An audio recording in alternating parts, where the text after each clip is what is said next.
tidak pidana ya, yang di korupsi, basicnya perdagangan, asuransi, ya, kemudian banyak ya, impor garam, impor baja.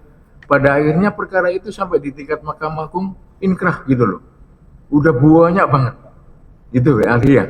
Sedangkan tidak, selama ini tidak ada yang melakukan judicial review terhadap pasal itu. Kemudian juga tidak ada amandemen terhadap pasal itu. Coba pendapat ahli bagaimana? Ya, artinya Jadi apakah ini oleh masyarakat sudah diterima? Kita ngomong mengenai sosiologi hukum ini.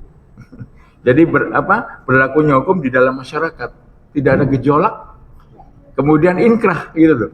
Sampai banyak putusan. Di sini semuanya perkaranya apa? Mau perdagangan, mau asuransi, perikanan, perbankan, kan seperti itu ya. Oke, pendapat ahli bagaimana? ya, kita katakan bahwa sifat melawan hukum material dalam pandangan yang positif itu bertentangan dengan asas legalitas yang mulia. Ya, ketika norma undang-undang tidak mengatur demikian. Tadi saya katakan melawan hukum baik material maupun formil itu harus dijalan. Itu saya kira itu komentar saya. Jadi kita tidak bisa memaksakan. Seperti itu gitu loh. Sampai sekarang tetap dipakai aja, ya. Tetap berlaku pasal itu, ya.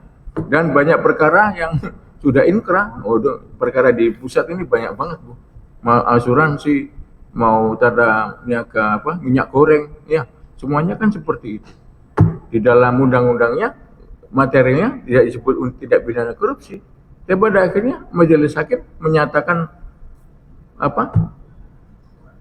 seperti itu, terbukti dan sampai mempunyai kekuatan hukum mengikat, tetap seperti itu sampai tingkat kasasi seperti itu.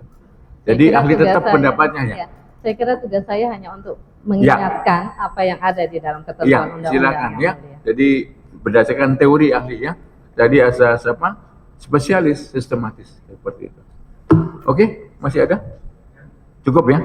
Cukup dari JPU ya. Terima kasih. 14. Dan kita ketahui bersama norma atau peraturan ini kan selalu ketinggalan daripada dinamika masyarakat.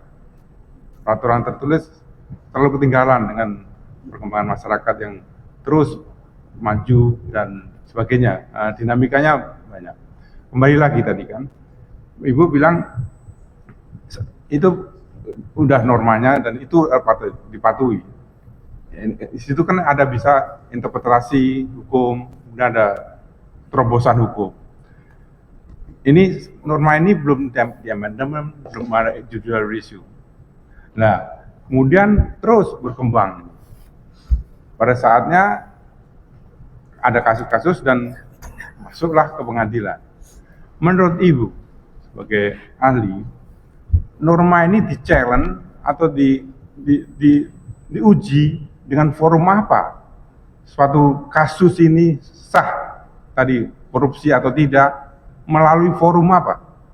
Ada kan forum pra-peradilan, forum apa? Itu menurut Ibu apa? Cocoknya di mana? Kalau memang belum ada amandemen, belum ada judicial review, di forum mana nih ya diuji? Iya, sebetulnya kalau kita berbicara tentang refunding oleh para hakim, itu bisa saja yang mulia, ya. Jadi hakim bisa mencoba menggali norma di dalam satu fakta real tadi, ya. Tadi lex specialis sistematis seperti itu. Bagaimana?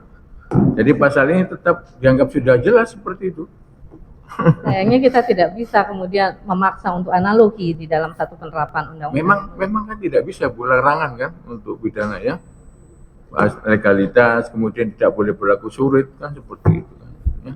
Jadi Ibu tetap berpendapat seperti itu kan. Oke, silakan. Karena ini jadi kalau kita bahas mengenai ini juga mengenai ilmu hukum, kemudian filsafat hukum, kemudian perbuatan hukum itu kan luas. Apakah termasuk ke pertambangan kan gitu. Dikaitkan dengan pasal 2 kan gitu. Seperti itu nanti jadi panjang gitu. Tapi menurut ahli bahwa normanya sudah diatur seperti itu ya di dalam 14 pasal.